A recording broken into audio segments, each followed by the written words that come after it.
Dans cette vidéo, nous allons explorer les pressions exactes requises par le gaz réfrigérant R454B dans les systèmes de climatisation. Nous analyserons également rapidement son comportement thermodynamique.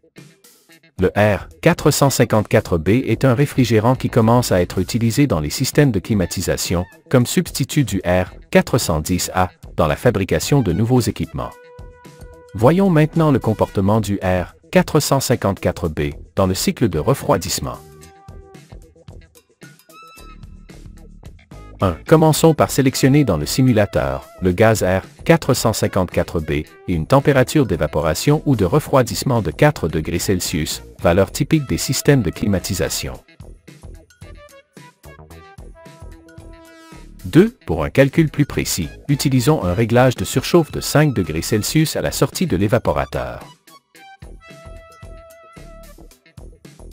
3. Rappelons que la surchauffe est l'augmentation de température du gaz réfrigérant à l'intérieur du serpentin de l'évaporateur, situé dans l'unité intérieure. 4. La valeur de la surchauffe varie en fonction de la charge thermique du système de climatisation.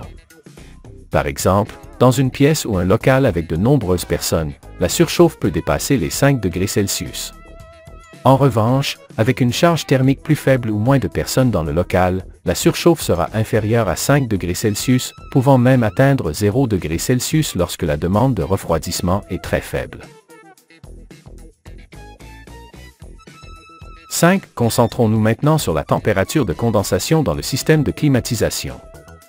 Pour cela, ajoutons 10 degrés Celsius à la température ambiante extérieure de l'équipement.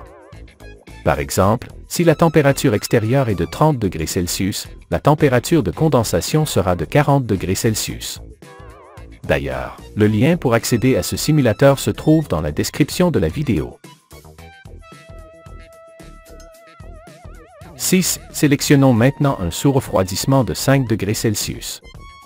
Le sous-refroidissement est la baisse de température du réfrigérant lorsqu'il est à l'état liquide à la sortie du condenseur, ce qui améliore l'efficacité du système.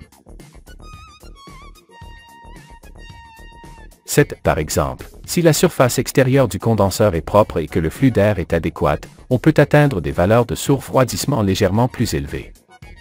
Cependant, il est important de noter que dans les climats chauds ou dans des conditions plus défavorables d'échange thermique au niveau du condenseur, comme une faible vitesse du ventilateur ou un encrassement externe du serpentin, le sous-refroidissement peut être inférieur à 2 degrés Celsius, voire atteindre 0 degrés Celsius. 8. La pression indiquée par le manomètre du système dépend de l'altitude par rapport au niveau de la mer. Dans cette case du simulateur, nous pouvons sélectionner l'altitude à laquelle se trouve l'équipement. Cela permet d'obtenir une lecture de pression plus précise, ce qui est essentiel dans les équipements de réfrigération de haute précision. 9. Ainsi, la pression indiquée par le manomètre variera selon l'emplacement. Par exemple, à 1000 mètres d'altitude, les pressions hautes et basses s'ajustent aux valeurs affichées à l'écran. 10 à 2000 mètres d'altitude, les pressions hautes et basses changent conformément à ce qui est indiqué dans la figure. 11. Dans cette partie du simulateur, nous pouvons voir la température de refoulement. C'est la température du réfrigérant immédiatement à la sortie du compresseur, voyons comment elle évolue. N'oubliez pas que le lien pour accéder à ce simulateur se trouve dans la description de la vidéo.